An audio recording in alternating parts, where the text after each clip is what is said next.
বিসমিল্লাহির রহমানির রহিম। আসসালামু আলাইকুম রহমাতুল্লাহ। এই তো আমি বস্তায় করে পটাশ সার নিয়ে যাচ্ছি আমাদের ইরি ধানের জমির বিলের কিনারায়। আজকে এই পটাশ সার জমিতে ছিটাবো। দেখতে থাকুন, ভিডিওটা খুব ভালো লাগবে।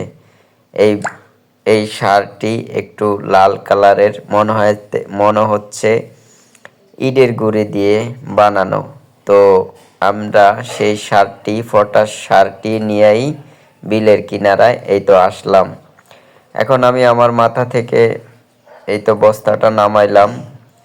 এই যে দেখতে থাকুন, দেখেন কি সুন্দর পটাশ সার। এই যে পটাশ লাল কালারের ভিতরে মনে হয় যে ইট ভাঙ্গা গুঁড়ার মতন লাগে, কিন্তু এই পটাশ সারের অনেক গুণ ক্ষমতা।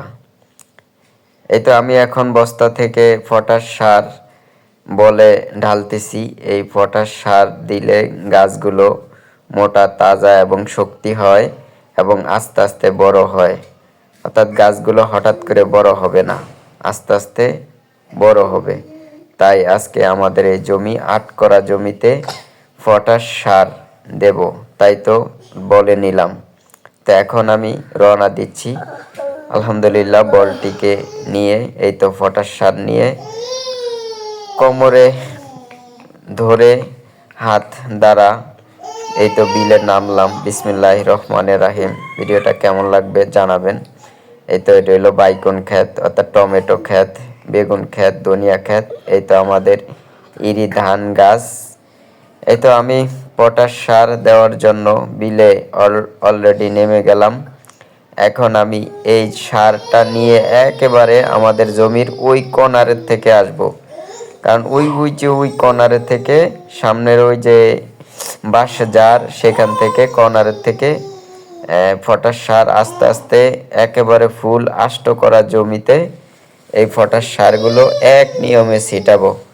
তো আমি এখন কর্নারে চলে আসলাম। এখন বিসমিল্লাহির রহমানির রহিম বলে পটাশ সার ছিটাচ্ছি। এই সারটা যেন আমি পরিমাণ মতন পুরা ক্ষেতটিতে যেন ছিটাইতে পারি, অবশ্যই আপনারা দোয়া করবেন। আর ভিডিওটি কেমন লাগছে অবশ্যই কমেন্টে জানাবেন। এভাবে যদি আরও নতুন নতুন ভিডিও দেখতে চান তাহলে অবশ্যই কমেন্টে জানাবেন। আমি আপনাদের কমেন্ট ধরে আরও নিত্য নতুন ভিডিও বানানোর চেষ্টা করব। তো এই তো আমি খুব সুন্দর করে পটাশ সার দিতেছি পটাশ সার। এই তো এইভাবে মনে হয় যে লাল ইটের গুঁড়া ছিটাচ্ছি, ধুলের মতন আমার গায়ের দিকেও ছিটে আসতেছে। তারপরও আমি আস্তে আস্তে খুব সুন্দর করে পটাশ সার ছিটাইতেছি। তো আলহামদুলিল্লাহ, এই যে পটাশ সার ছিটানোর ভিডিওটি কেমন লাগছে অবশ্যই কমেন্টে জানাবেন। যদি ভালো লাগে তাহলে ফলো করে সাবস্ক্রাইব করে পাশে থাকতে পারেন। তো আজকের মতন বিদায় নিলাম। আল্লাহ হাফেজ। আসসালামু আলাইকুম রহমতুল্লাহ। দেখা হবে নেক্সট কোনো ভিডিওতে। সকলে ভালো থাকুন, যার যার জায়গা থেকে চেষ্টা করুন। আর এরকম ভিডিও পেতে চাইলে অবশ্যই সাথে রাখুন, পাশে থাকুন, ভালোবাসা দিয়ে এগিয়ে নিয়ে যান। ভালোবাসা অবিরাম। সকলকে আমার পক্ষ থেকে হাজারো অভিনন্দন। সকলে ভালো থাকবেন। পটাশ সার দিচ্ছি ইরি ধানের জমিতে। তো ভিডিওটি কেমন লাগছে অবশ্যই কমেন্টে জানাবেন। তো আলহামদুলিল্লাহ, এই তো আমার দেওয়া এ পর্যন্ত।